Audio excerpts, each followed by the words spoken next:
the dark side.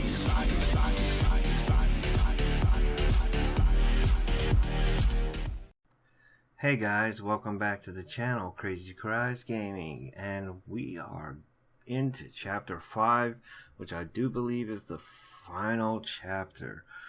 Last chapter 4 was very exciting. Dennis lost a hand over it, but he's still alive, and I'm glad that crazy guy is. So I just want to get right into it today. A lot of chaos last chapter. I don't expect things to get any different now, so let's go with it and start it up.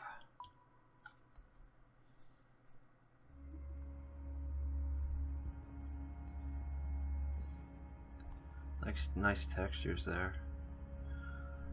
We are now inside a large reinforced chamber of sorts, almost like the inside of a submarine. Near us is the door, shut tight. Far away from us along the back wall are all sorts of controls and monitors. It seems clear that this metal door is impenetrable, at least to them. I'm fairly sure that they aren't getting in. Dennis looks like a walking corpse, and I do everything in my power to not let this show in my expression. His face in a grimace, he shouts at me, "To heck with you. What were you thinking?" Blood pools on the floor below where he holds his arm. I say nothing. It's all too much. My brain feels like jelly. "We need to get him some help or he's going to bleed to death," Amy says. We are interrupted by a man's voice booming behind us. "Just what in the heck do you think you're doing?" the man roars.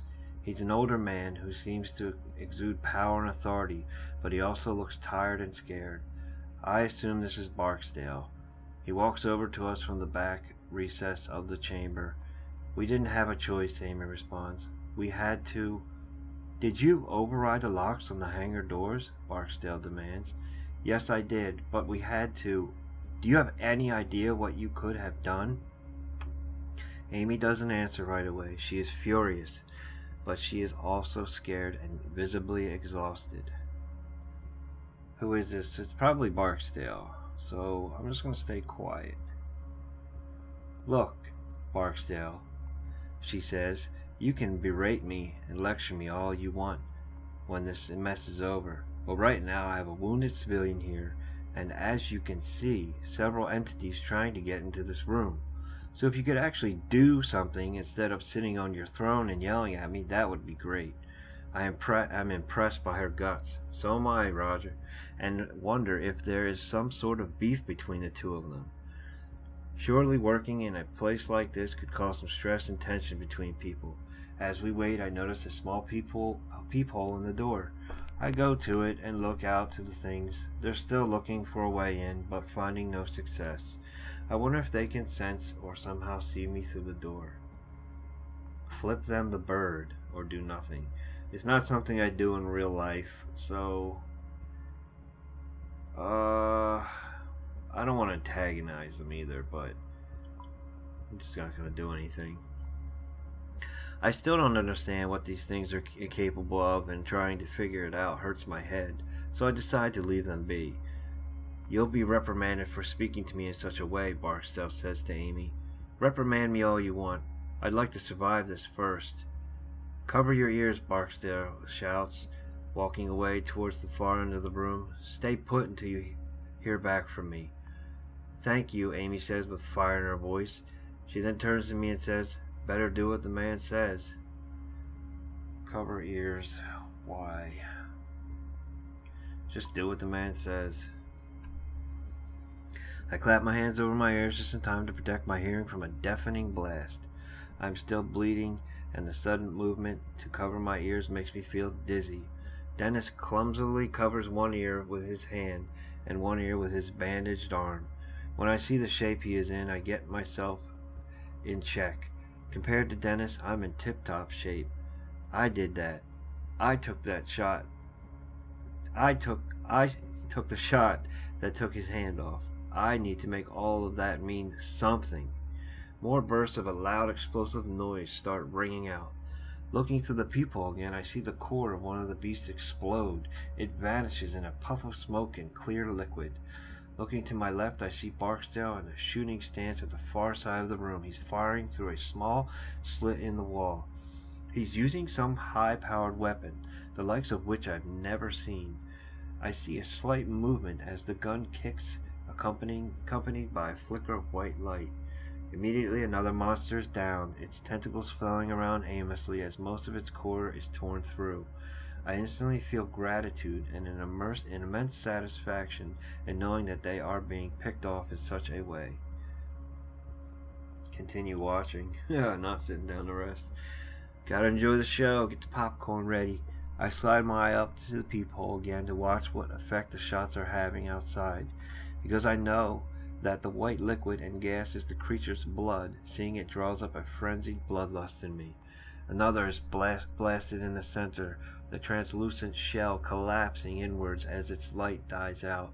Yet another is shot in a mass of floating tentacles, causing its body to disappear as it dips in and out of existence. After several moments, my view is blocked by a splatter of white liquid that covers my peephole. When the firing is over, I barely even notice it. Soon after, Barksdale walks back over to our side of the room. "They're all gone," Barksdale says, and I have resealed the hangar doors. "How'd you kill them like that?" I ask. "Classified weapons that, quite frankly, you have no business being near." Amy gets to her feet and returns to the panel on the wall. "Thanks. How badly are the civilians hurt?" Barksdale asks. "One is in very bad shape," Amy says. "He's lost a hand and a lot of blood. The other is not too bad. I see a laceration on his back and that's about it." "Okay, I'll have Strickland get a med kit." "Strickland survived?" Amy asked, sounding cheerful. "Yes, and until you and your friend showed up, I thought we were the only ones. Hang tight, she's on her way." With that said, he retreats away back to the back of the room, as if he can't stand to be around us. Amy approaches me and looks me over. "You're in good hands. Strickland will be able to fix you up." "Is she a doctor or something?" "Sort of. She's also a physicist, but oddly enough she spent time as a trauma nurse in the army." "Is Strickland a friend of yours?" I ask. Amy chuckles. "Yeah, we've known each other for a while. The only woman in a sea of overachieving men." Barksdale sounds like a... Or, "You must be glad Strickland survived." "Yeah." "I am. We usually have lunch together," she says, "and she's helped me out of a few tight spots in my career." Within a few seconds, the door behind us opens and a woman appears from back further in the chamber. She enters the room with what looks like a small suitcase. She's dressed in a very basic and drab military getup, complete with a holstered sidearm. "My name is Connie Strickland," she says. "I can patch you guys up pretty well, but it's going to hurt." She looks closely at Dennis, looking him over with precise care and attention. "You're not in the best shape." He responds in a grunt. "Seriously, I can fix you up, but only temporarily. You need intensive care for that arm. First things first, though." Strickland pours the liquid over his maimed arm and starts stitching. She then wraps his arm with 3 entire spools of gauze. Blood shows through right away. "That's the best I can do for now," she tells him, giving him a sympathetic frown. "I could care less," Dennis mutters. "I'm a cripple. Do whatever you want, as though it matters." Strickland then looks to me. "Sit down and let's see if we can get your shirt off," she says. I sit down slowly and start unbuttoning my shirt. She has to help me slip it off my shoulders, but we manage. "How bad is it?" I ask. "Bad," she answers. "It's almost like a burn, but I've seen much worse. Your friend here, for example." I might as well talk to Strickland, if only to distract from the pain. "What's your story?" Or "You're a scientist, but I like what's your story." Strickland rolls her eyes as she gathers up a needle and some thread. I was always into fringe science. I started in labs where these eccentric Russian scientists were being funded by the U.S. to work on combining DNA types. I sort of became obsessed with perfecting humanity physiology while I was a trauma nurse in the army. "You are a mad scientist then?" I say. I get that a lot, but no, not compared to the stuff we do here. "What kind of stuff?" I don't even want to know. You sound like my mother, Strickland says. She wants to make sure I'm safe and cared for. She knows my job is sort of dangerous, but of course I can't tell her any details, so she just worries. Any other family, I ask? No, she says as she works on me. I'm a workaholic. No husband, no kids. It's always just been my job, and until about a month ago I loved it. What happened a month ago? That's when the teams here stumbled onto what they thought was a big discovery, Amy says, answering for Strickland. Yeah, Strickland says, that big discovery resulted in 20-hour work days. I've been sleeping in my office for about a week now. When you guys ran in here, she says, I was horrified. Those barrels outside. I'm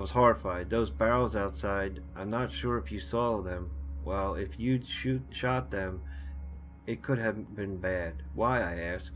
The gray ones are filled with an experimental fuel that is highly flammable. The yellow ones contain liquid nitrogen. What? I ask, just laying around? Well, this area is the safest in the building, the most secure. Well, it used to be, anyway. And take this, she says, handing me 4 pills. Painkillers. They won't work immediately, but they'll dull the worst of what you're feeling. Are these the best idea, I ask? Won't they make me dizzy or out of sorts or something? All I get in response is an annoyed and determined look. You're the doc. Take the painkillers. You took the painkillers. I dry swallow the pills as she starts working on me. She slathers the wound with some sort of liquid that stings like crazy, and I gasp. Grin and bear it. Be tough. Ready to stab me yet? Strickland asked. I'm fine, I hiss. I grip my teeth in pain and try to catch my breath. Dennis comes out of his haziness and tries speaking to Strickland, but his words are slurred. White light from the ground, Dennis says. You think that caused the power outage? Think that brought the monsters out? Could be, Strickland says, but your crew was far enough away from the facility, or at least we thought you were. Dennis chuckles in a way that makes him sound menacing. Nope, wrong. You thought wrong. So you and Barksdale are the only survivors? Amy asks. It seems that way. Those that didn't disappear into thin air were killed by those things, Strickland says, nodding to the secured door. How many were killed or no one else made it? Let's go with no one else made it. Not that I've seen, Strickland says. If anyone else did make it, they're trapped out there with those things. I'm glad to see you. Where were you when it happened? Amy asked. I was in the micro lab on level 2, Strickland replies. Park and O'Brien were in there with me and they just disappeared. It looked like they were being stretched, distorted, and then there was a ball of white light and they were gone. The ball of light just annihilated everything it touched. Would it leave a perfectly round hole? I ask, a light bulb turning on in my head. We saw some of those up at the logging site. Yeah, and I saw a ball of white light too, Dennis chimes in. That was probably the same phenomenon, Strickland replies. Amy looks at the ground like a child that is afraid to ask an adult for something. Finally she asks, where did they go? We don't know, Strickland says. It could be an infinite number of different dimensions, or even some dimensions that merge and mix together. It could also be a place that exists between dimensions.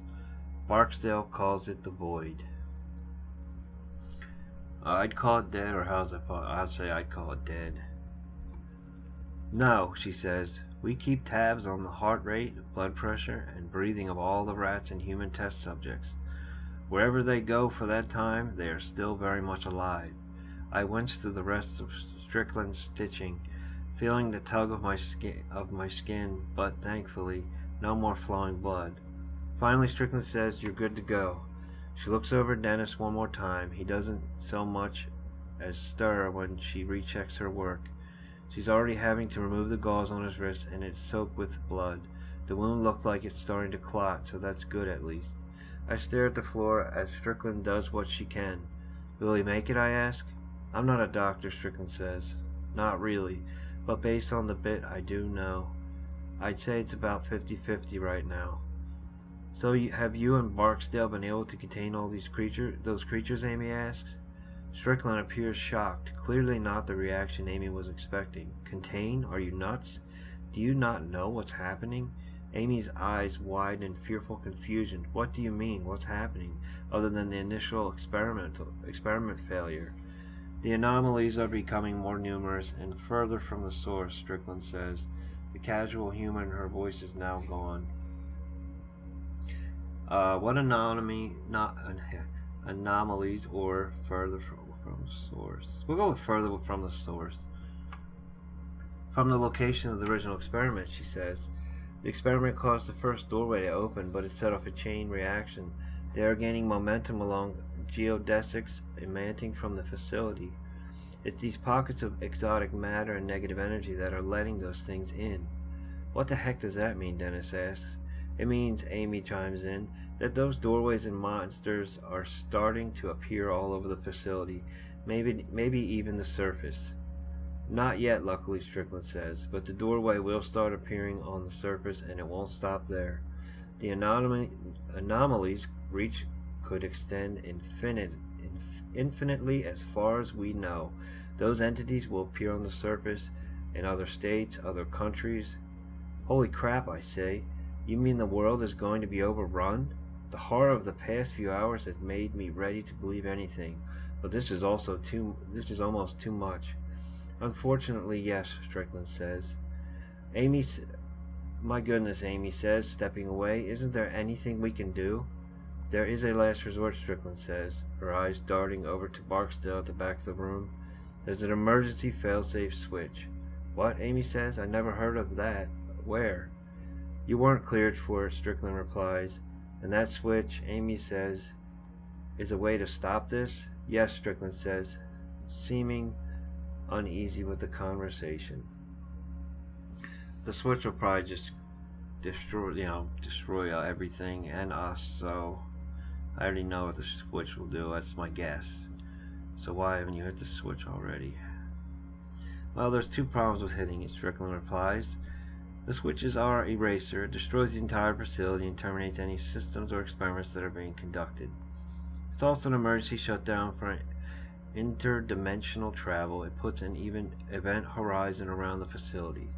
What the heck is that? I ask, incredulous. It's the perimeter of a black hole, she replies. The boundary inside which nothing can escape, not even light. So the first problem is we'd all be killed, sucked into a black hole before we'd have time to evacuate. The second reason, Strickland whispers, suddenly quiet, is that Barksdale won't allow it. What? Amy gasps. Why not? He wants to allow those things to flood the surface? Thousands, millions will die. Strickland puts her hands up, silencing Amy. They both peer over to the far side of the room where Barksdale has his back turned. I know. He says he doesn't care. He says he'll be happy to be rid of the oversight so he can continue his work. The oversight? Amy almost screams, regaining control over her voice when Strickland gives her another look of warning. You mean our government? I ask. He's aware this could disrupt, even topple our government, and he doesn't care? Strickland sighs. Barksdale is, well, he's off the range right now. He's gone rogue and he's armed. This comment makes me look towards shotgun I brought in with me. I'd nearly forgotten in the last few moments. While Barksdale has his back turned to us, I take it in my hands and slide it between me, just in time too, as Barksdale walks over from the back of the room to our side of the chamber. He gives Strickland a suspicious look before speaking to her. Are the two civilians going to survive, he asks. Dennis chuckles at this, and I am relieved to see that his eyes are open. He gives a lazy thumbs up. You gotta love Dennis, guys and gals out there. One is stitched up and good to go, but the other one here is in bad shape. He needs immediate medical attention. Understood, Barksdale says. Amy, it's quite nice to see that you have survived, he says. Were there any others? The aloof way this AH is talking to us is getting under my skin. A guy named Marcus that works on the first level from IT, Amy says. That's all I know for sure. Marcus Papscott, Barksdale says. Where is he? I killed him. I'm gonna be honest. You admitted to killing Marcus. Why say he was killed by those things? He put us in an impossible situation, I say. I was forced to kill him. Barksdale raises one of his eyebrows and lets out a smile. Yes, we're often forced to do unspeakable things for survival. Tell me, have you ever killed before? No, I answer, but he lost his mind. He was violent and... Careful, Barksdale says, with something like a dark humor in his voice. You've just admitted to killing a federal employee. Barksdale seems to think about something and then looks directly at me. You're with the logging crew, aren't you? Remind me, how did you get in here again? We were searching for our crew, or through us building on the surface. Through building on the surface. We did. Ah, makes sense. The cloaks for the entrance shed are tied to a primary source, Barksdale says, and we lost primary power just before the experiment failed. Cloak, I asked? Yes, Strickland says. The shed you entered is usually not visible to the naked eye. Depending on the power sources that were damaged, Barksdale continues, it could have also shut down the locking systems before backups kicked in. Everything is starting to make sense now from the very start. It had seemed peculiar that we'd so easily been able to walk into a place like this. Where's the rest of our crew? What caused the experiment to fail? I'm assuming the crew is dead, but I'm going to ask that question. Your crew, Barksdale asks? Frank and Joe, they're gone. Gone? Gone where? Dennis asks, his voice trembling. They were annihilated by antimatter pockets created during the failure. A bright ball of light in the aftermath. All you'd see would be a round hole in the ground. Barksdale says this like he's sharing yesterday's sports scores. I let my face crumble into my hands. I had suspected this. All this time, and they were already dead. Behind me, Dennis lets out the beginning of a sob. Dang it, he mutters over and over. They really want me to ask this, don't they? It's twice in a row. So what now? What caused the experiment to fail? Your crew hit one of our main power lines. We aren't sure exactly how, but we know that's what it did. You're trying to blame all this on me, I roar. The timing was unfortunate, Barksdale says. So, Amy asks, what do we do now? Now it's time to continue our work, Barksdale says, calmly, turning away to the instruments on the near wall. You know what? This guy's going to end up dead, and I'm going to be the one that kills this guy, because he just wants to keep working on these experiments and not caring about the millions of people on this earth that will just find death. So, I don't know. You're insane, I'm saying. You want to keep your little toys to yourself, I say, my teeth clenched, and you're willing to unleash those monsters on the world to do it? Indeed, Barksdale says. I want to continue my work. Other researchers will eventually discover what we have, sure. But I want it to be me. This is my laboratory. These are my experiments. The work I've led here will earn me my place in history. And quite frankly, I don't need to explain it to you. Up on the surface, they'll struggle to defend themselves since they won't know what they're dealing with. I have the necessary weapons. After a few months, who knows, maybe I'll decide the world's ready for me to help them, and we'll go from there. Strickland steps up directly beside me and whispers into my ear. I wouldn't push him, she says. He's usually very logical, but this whole thing has pushed him somewhere else. He's, well, off. He turns his back to us as he says this, walking to the far side of the chamber like we're some kind of distraction. Amy takes this opportunity to whisper to us. We need to hit that switch, she says. It's the only option. What he's saying is murder, treason, genocide. She looks over to Strickland for support, trailing off. But Strickland looks at the ground, clearly torn. She won't look anyone in the eye and makes an effort not to look at Barksdale. He seems distracted with whatever instruments he's studying on the far side of the room. The dreamlike quality I experienced earlier is wearing off. The painkillers seem to be losing their edge. Strickland finally whispers a response. Even if we decide that we want to hit that switch, Barksdale won't allow us. To hell with him, or you can figure something else out, right? Let's go with that. Amy agrees. Where's the switch located, she asks. There's an elevator out in the hangar, Strickland says. Take it to the basement. The switch is at the end of a long tunnel. But Strickland never finishes. Two things happen at once as she speaks, her mouth stopping in mid-sentence. First, a loud booming noise rings out, and then the top of her head seems to explode. Amy screams, "What?" Amy screams out in surprise, and Dennis and I jump back in shock as Strickland's body collapses beside me. Behind her fallen body, Barksdale is holding his experimental rifle. And now he's pointing it at us. Oh, this freaking Barksdale guy, man. Just when I was getting to like Strickland.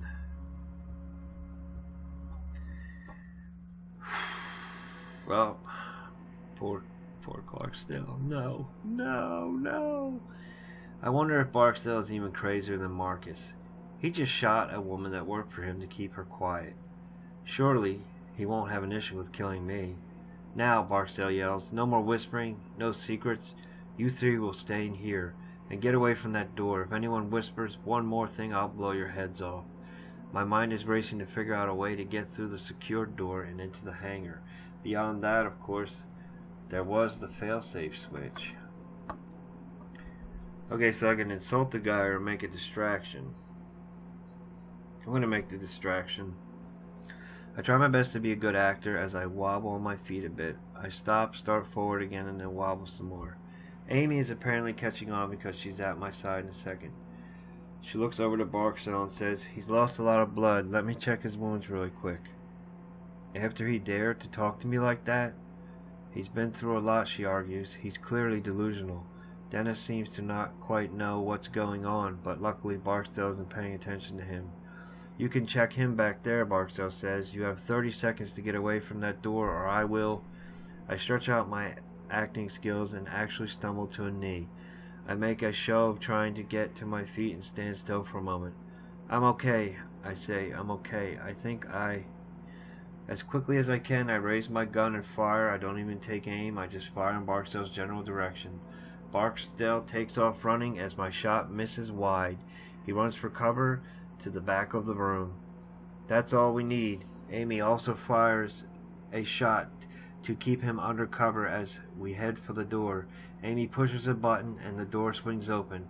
Barksdale will be on us in a second, so we dash out into the hangar ready to defend ourselves.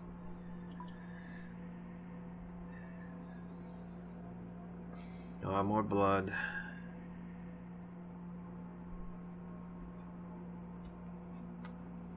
All three of us run as fast as we can through the rows of barrels.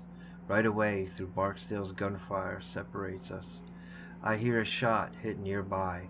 As I dive down and realize that neither Dennis nor Amy is with me.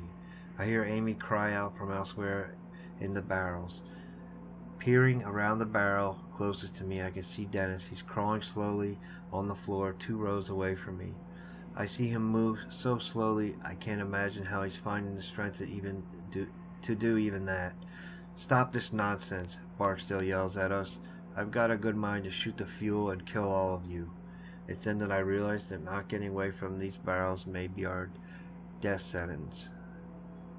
Tell them to get away. I'll tell them to get away.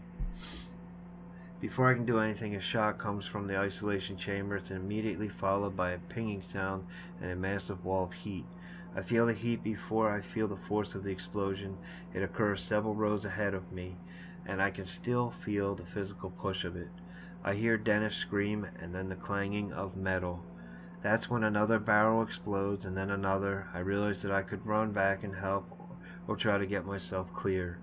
I might not have enough time to do either before the next round of eruptions. What the heck should I do? Tough decision. I'm going to run back and help Amy and Dennis. You decide to run into the flames to help. My instinct to help overcomes my instinct to survive. If I don't help them now, the exploding barrels will leave Dennis and Amy as good as dead. I turn and start heading their way, but I'm not quick enough. Another barrel blows up between us and throws me back across the hangar floor. My face and arms scream with the unimaginable pain of deep burns as I'm lifted from the ground and tossed forward by the explosion. I slowly muscle myself up off the ground and try to regain my footing. My entire body feels sore, begging me to just stop. When I look back for Dennis and Amy, the scene is not promising. Neither of them seems to be able to move on their own. Dennis is lying flat on his face, unmoving. Amy is about 20 feet away from him. She's wailing in pain and clutching her leg. Behind them I can see Barksdale looking for a shot through the fire and evaporated liquid nitrogen. I fire off a single shot just to get him to duck back down. I look back out to Dennis and Amy and see the fire nearing the fuel barrels. I can maybe keep Barksdale pinned down long enough to pick them up one by one and help them walk to the elevators, but more barrels could blow any moment. I might only have time to save one of them. Oh no. I think it's time to part ways with Dennis. See, Amy doesn't know much about the switch though. And Dennis doesn't know anything about the switch, but Dennis is my friend. Oh boy, what do I do, guys? Help Amy or help Dennis? Dennis is half dead anyway. There's no way this guy is going to survive much longer. I'm going to go with help Amy first. You chose to help Amy first. I take a deep breath and sprint back out into the open among the flames and all the heat. Right away I start taking blind shots at Barksdale. He fires back only once and the shot goes off into the growing fire around me. I take one more shot and then reach down for Amy. She's coughing and looks dazed. Her leg has been burned and scraped badly. You okay, I ask? She only nods as I help her to her feet, the fire licking up around us. I help her towards the elevator, narrowly avoiding the fire and a hot death. Somewhere through the smoke, Barksdale shoots into the flames. He gets another shot off as we round the corner to where the elevator waits. Amy leans against the wall, gasping for breath. Drenched in sweat and feeling like I've just escaped a furnace, I know I have to try to get Dennis as well. I wheel around, gun aimed into the smoke, and head back out. I only get a single step before I see Dennis slowly getting to his feet. I open my mouth to call to him, but another explosion right beside him cuts me off. He's engulfed in flames. It's over. I scream and run out for him, but Barksdale is firing at me again. After everything, Dennis is gone. Because of Barksdale, a raving lunatic, I scream at him as hatred and rage rise up in me. I want to rip Barksdale to shreds, no matter the cost. Kill Barksdale. You killed Dennis. I start unloading bullets in Barksdale's direction like I'm on a warpath. Barksdale, you son of a bee, I scream as I start to head in his direction. I barely hear what sounds like a laugh start to emerge out of him when I'm jerked back behind the cover of the elevator entrance. He's gone. Roger, I'm sorry, he's gone. Amy, please, as she forces me behind cover. I resist her for a moment and then give in, just as another deafening shot takes out a chunk of concrete a foot over my head. The best way to get back at Barksdale for what he's done is to flip that switch, Amy says. My nerves are drenched in fear and adrenaline. When I reach out to press the call button on the elevator, it feels like I'm watching someone else do it. As Amy and I step inside, the motors of the elevator squeal like dying dogs. The elevator slides down. The light from the flames gives way to complete blackness, and now it's just me and Amy. Dennis is gone. Sorry, Dennis. Love you, man. Oh, this is spooky.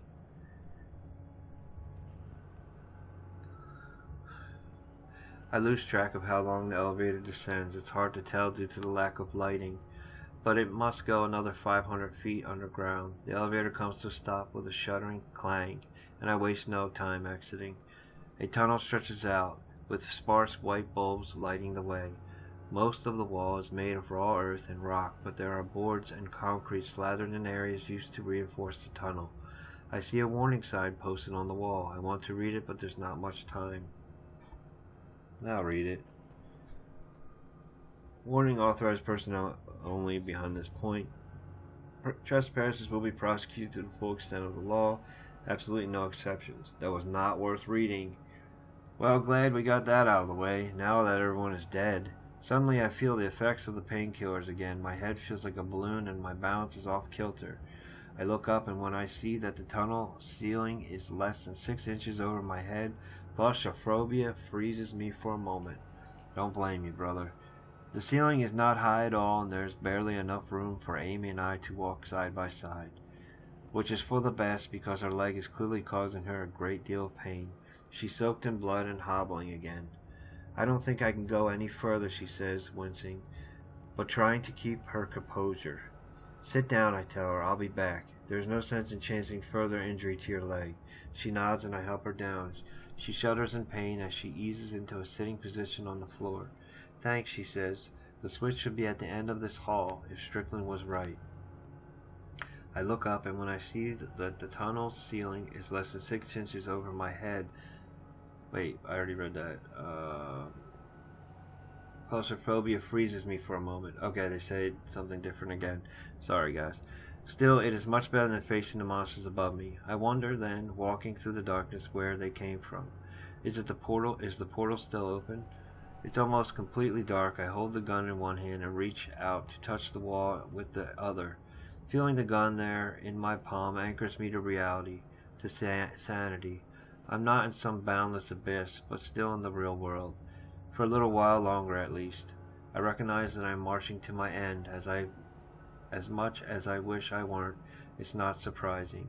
From the moment I saw what those creatures could do to time and space, at least a part of me knew that death was inevitable.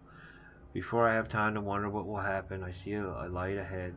It's nothing more than a speck of blue light, but in the darkness of the tunnel, it's like a lighthouse on a stormy sea. I slog forward, my eyes straining to focus on that little light ahead. From somewhere ahead, I start to hear something that sounds like water.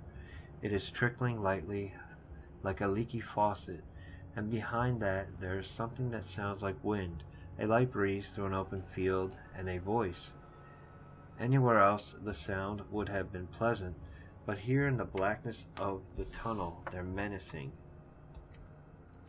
I usually stay quiet, as you've seen in the chapters before, but I'm going to go ahead and say hello.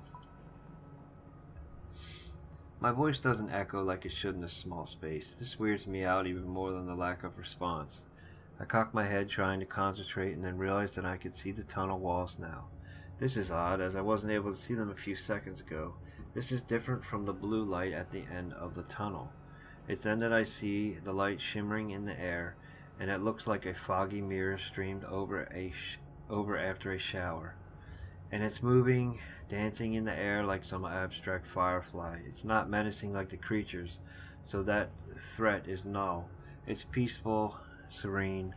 I watch as this shimmer branches out and becomes 2, then 3, then 4. They snake out in different directions, tracing the tunnel walls. Are these shimmers the doors to another dimension that Strickland was talking about? Suddenly I'm surrounded by light, above and below me, and realize there's no avoiding it. The question is, how am I going through? Whew. This is getting weird, but it's good. So would you stick your head in first, or would you stick your feet in first? I'd rather lose a foot than the head, people. But you can't see what's going to, go. Unable to resist, I step forward to where the tunnel wall should be. When I do, those shimmering lights branch out even more before connecting in one perfect circular form. They are hypnotizing, so much that I don't realize that the tunnel walls are vanishing. I feel something like wind and a brief electrical pulse pass through me as the lights take me. There's then a very gentle pushing sensation. I somehow know that I am being expelled. I have passed through something, maybe the lights, maybe the tunnel walls, I don't know. But the shimmering lights fade a bit, still dancing in the air, but no longer large and branching out. And as my eyes adjust, I see right away that I am no longer standing in that dark tunnel far beneath the hangar. I have no idea where I am. I'm just somewhere else, and I'm terrified. Continue. Wow. What? That looks actually pretty cool, but painful and hot. The ground I land on looks like hot coals. There are dips and many cliffs breaking the landscape ahead of me. There's a wash of orange and blue overhead and a sky that makes no sense. It is both beautiful and terrifying at once. A scattering of stars hang overhead, and they all seem to be breathing, pulsing with a gentle energy as if alive. I can't tell if there are clouds in this sky because everything about it, from the colors to the trembling horizon line, seems to be amorphous. Everything is knitted together, living. Everything is knitted together, living. I stare a moment longer and can swear I feel the sky breathing. Far off to my right, I see what looks like to be a plume of fire, small yet bright, with no source of fuel. It looks as if the ground itself is creating the flame. Several more of these flames dot the landscape further out. The air is thick and muggy. Then I realize something horrible. I don't know if what I'm breathing here resembles air at all. In a place like this, one of impossible beauty, but also very stark horror, my mind doesn't know what to do. A wave of nausea comes over me and I think I might be sick. I'm not sure if it would be better to fight it or to give in. The white light that brought me here is nowhere to be found. Is anyone else even here? Is there any way to escape? Let's keep our cool. We're not going to scream out for help. We're going to look around the area some more. I continue to look out at this nightmarish landscape and see a few other unexplainable oddities. There are billowing flames in the distance, not like a volcano or explosions, just some kind of slow heat crawling upwards that defies reality. This analogy seems even more fitting than when I see the thin vein-like roots of the fire twisting into the ground and then darting back out in all directions. I get that sick feeling again in my gut and realize my mind just needs something to focus on. It's then that I hear a voice. It's faint, distant. I turn and hear it coming out of nowhere, massive crevices along the ground. Inside of that crack, about 10 feet down, a very pale man lies on a ledge. He is human but looks close to death. He is in the center of a large pool of blood, and his left leg has been twisted and torn in an unnatural way. As I walk to the ledge, he looks up and sees me. "Help me, please," the man says. His eyes are wide. Although everything about him speaks of weakness, he is close to death or insanity or both. Well, who are you, or what is this place? I'm going to go with who are you. I'm Dr. Kana, he strains to get out. I work in the facility. Please help. I want to know more, but it seems cruel to steal what look like his last breath just to answer my questions. I'd love to, I respond, but I don't know where the heck I am or how to get back home. The light, he says, it's a doorway. It might take you back to the facility. Might? Or where did it go? That's more important. They come and go. They'll be back. Now please help me. I desperately want to help, but there's no way I can reach him. His ledge is too far away, above the pools of fire. I don't think I can get to you, I say. No, that's not what I mean, he replies. His eyes are on the shotgun that I almost forgot I'm still holding. I realize what he wants, and I shake my head. I can't, I say. I can't do that. Please, he pleads. Those things, they have the others that came here with me. I got dropped along the way. They'll be back. They'll be back and they'll kill me. That, he says again, indicating the gun, will be quicker, less painful. I can't, I repeat. Please, look at my dang leg. I'm dead anyway. I'm about to refuse him again when I hear an all too familiar static sound out from another crevice behind him. I hear another of those shrill noises and then watch as one of the monsters materializes up out of the neighboring crevice.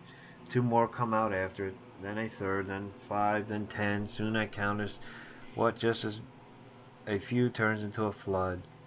And I suddenly understand the man's reasoning. A bullet would be mercy. I check the gun and see that I have only 1 round left. I can use it on this guy, but I may need it for myself later. From beside me, the man pleads again. My goodness, he says, a waver of lunacy in his voice. Please. Alright. Oh boy. This is tough. I might need this bullet later. I'm sorry, buddy, but the stake of the world is the world's survival is at stake. I'm saving my bullet. You did not shoot the man. I'm so sorry, I say. I can't.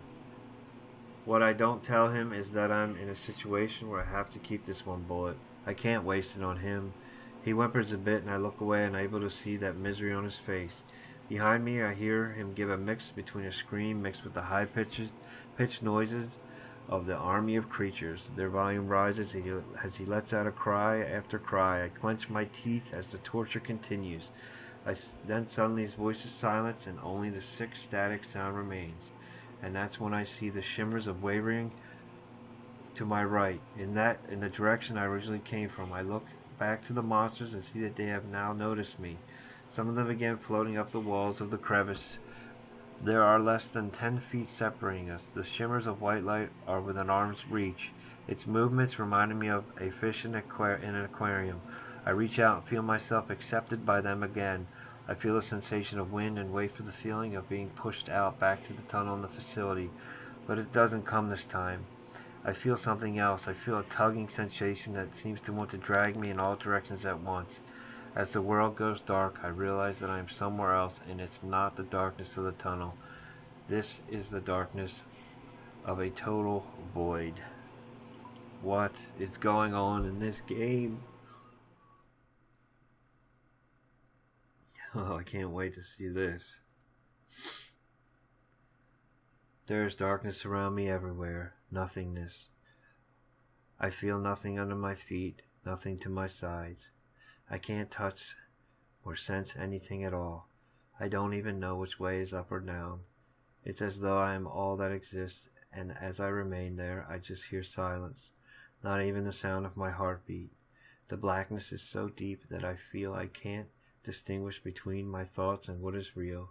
I hear screaming, but I can't tell if it's someone else or my mind screaming to fill this void. What do I do? Try to move? Cry out. Let's cry out. I hear my own shout in my head, but it doesn't seem to travel out into the abyss. It bounces in my head endlessly like an echo down a long, ancient corridor. I assume this is the place that Strickland referred to, the place between dimensions. This darkness could consume me if it wanted to. I try to will myself out of it, to have those shimmering lights spit me out, but it isn't happening. At this point my mind starts to hallucinate, or at least I think it does. Are these visions? Are they visions? My mind playing tricks on me? I can't tell. All I can do is watch. I see the logging site. There is an image of Tony's lifeless body after I pulled it from under the dozer. I see myself talking to Dennis, and he looks distraught as I tell him that Tony is gone. Then the scene rearranges itself, and I'm standing between Dennis and Marcus's gun. It changes again, and the shape of Marcus's body appears in front of me, half devoured, a bullet through his head. In my mind I'm sobbing as I shoot off Dennis's hand, trying to convince myself it was the only way to save him, but he'll never forgive me. I try to let out a scream as Aim and I watch Dennis get blown apart by Barksdale's rifle, but there's still no sound. And just when I feel like I can't take any more of this, I see the man in that strange world begging for death. I watch as he's distorted and torn by those beasts. All of these things are flooding through my mind, and it feels like my brain is vomiting. Yet in the midst of it all, I see what's really important, the switch. In my mind's eye, I see that glowing light in the tunnel, the one far ahead, small and distant. Though I try to relax or try to focus on it. Let's focus on it. I focus my mind on the tunnel and the image of that flickering light. With a mental effort so strong that it's a nearly physical emotion, I make myself envision that little light in the tunnel as if it were right there in front of me. With that, I feel the wind again, a light breeze that seems to come from everywhere, and then with a relief that I can only imagine feels like death, I move forward.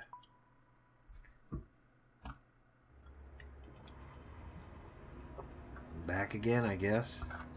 Excuse me.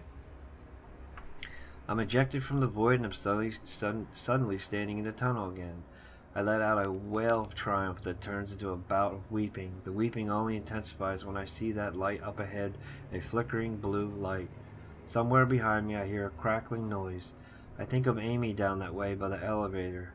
Have they reached her? There's no way I can find out. For now I have to keep on with my plan. Besides, if it works, we're all gone anyway. I feel like I can listen to get a better read on where they are, or I can just make a break for it. Nah, we're running, man. We're not going to try and listen to where they are. I don't even bother looking back. There's no time. Instead, I run with all my might straight ahead, my focus on that little blue light ahead of me. As I run, I see a different light, a white one flickering in my peripheral vision. It's another one of those shimmers that go to other worlds. It seems they are appearing and disappearing with more frequency now. Strickland was right. These things could reach the surface soon, unleashing more monsters. This thought makes me refocus on the blue light, the man-made light, the switch. The blue light gets closer, and as it does, I can make out a square shape around it. This has to be it. The familiar static scream of the monsters is much closer now. I have to be quick. I grip the gun tightly, knowing I only have one bullet remaining, the bullet that the man in the other world had wanted me to use to end his life. I run ahead into the darkness, my eyes locked on the switch that I assume is going to kill not only the creatures but myself as well. As I approach, I see the lever. It's covered by a glass box that I will need to break. The blue light is directly beneath this, highlighting a series of tubes and wires that snake into the inner workings of the device. In the middle is blackness, not like a darkly colored part of the machine, but just a hole in reality. It looks like some sort of illusion. All the while I can hear the static of the creatures coming up dangerously close now. I have no idea how much time I have left. Or how much time I have. Turn around, defend, or smash the glass. Smash the glass. I draw back the stock of the gun and smash the glass box that houses the lever. The glass shattering is like music to my ears. I reach for the lever, my hand grasping it. Without warning, I feel immense pain course through my body. It feels like fire racing down my back, causing me to fall to one knee in agony. There's only one of them that I can see. It blasts horrible static noise at me as I ready my gun. One bullet left. I'm very glad I didn't put that poor man in that other place out of his misery. I take aim and fire, my accuracy rewarded with a spew of white gas from the creature's core. It backs away. In defense or annoyance, I'm not sure. I start to turn back the switch when I hear a second creature come gliding up behind me. Its tentacles melt into me and I scream. I can't help it. I sound like a wild animal. I could try to keep fending them off, or I can go for broke and just focus on the lever. Creatures be danged. Alright, so do I kick at the monsters or spring for the lever? Let's spring for the lever. I pull all of my strength into my legs. The movement, the monsters in front of me draws back its eel-like arms to grab me. I pivot backwards. My back strikes the machine, sending agony rocketing through my body. I'm so thankful I broke the glass before this moment, before the coming violence. I stretch out and grab the lever. With a last desperate scream that shreds my voice, I jam it down. The tunnel is suddenly filled with a flash of intense darkness. It expands from the switch, swallowing the matter around it. At first, I'm sure this is the end of me. I expect the darkness to consume me, followed by death. But then another shimmer of dancing white light appears next to me. There are more of these streams of light, rips in space like the ones that previously sent me to that other ungodly world in the void. With nothing else to do but die, I try to escape into the shimmer. When that stream of light envelops me, the expanding darkness of the switch is gone and I feel a huge push. Oh boy, I wonder where we're going next. Oh.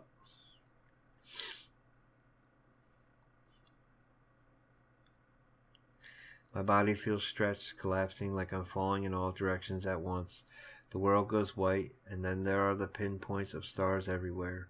One of them breezes directly by my right, and I see something that looks like a spiral galaxy distorted in its folds. To my right, I see an endless stretch of stars and gas clouds forming some galactic architecture.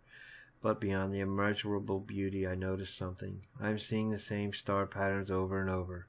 They're repeating like reflections in an endless mirror. These are different versions of the same galaxies, the same realities? To my left, I see a calm blue world and can barely make out trees. Familiar Kentucky trees that I've been around for the last few weeks. To my right, I see a copy, an orange world, and there are trees there as well, but something is strange, disturbing. As I zoom by, I'm not sure how much control I have in this unusual place, but if I can direct myself, it's worth trying. So, to the left is a blue world with familiar Kentucky trees. To the right is an orange world. There's something strange and disturbing. My curiosity is wondering what that is. Let's go with to the right. We're going to the orange world.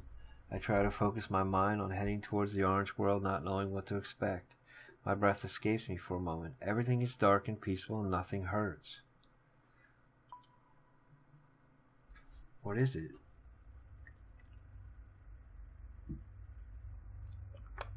Oh. With breath back inside my body, I gasp and open my eyes. I'm back at the logging site. How? I'm not sure. Did the shimmers react with the implosion of the switch? Some other accident? I have no idea. I sit up right away and become instantly dizzy. Amy, I say.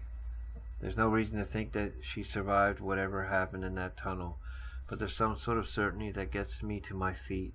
I wonder if I am somehow back in time before we found the facility. But what happens next makes me realize that can't be true.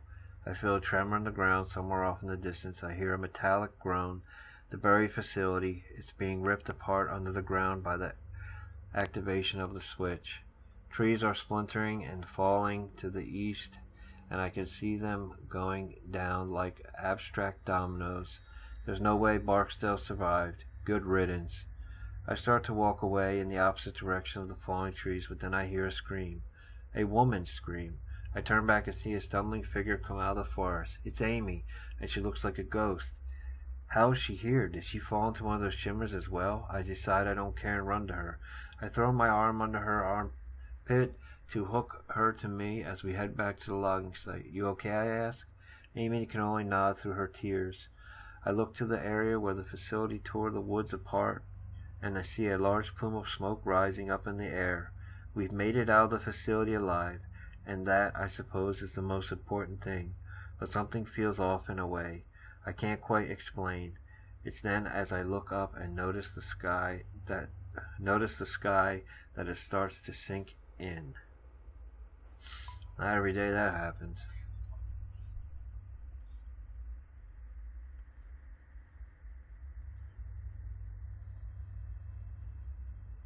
There's something different about it. It's something not right.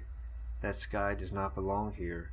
It is a sky of oranges and blues. Stars pulse in and out as if alive. The colors of the sky seem to breathe as if they are trying to hail the tops of the spruce trees. I see those colors all knitted together and living. My stomach rolls and a scream of confusion, fear rises up in my throat. What the heck have I done? Well, it says the end, ladies and gentlemen, so we'll check my decisions and see what it says after this.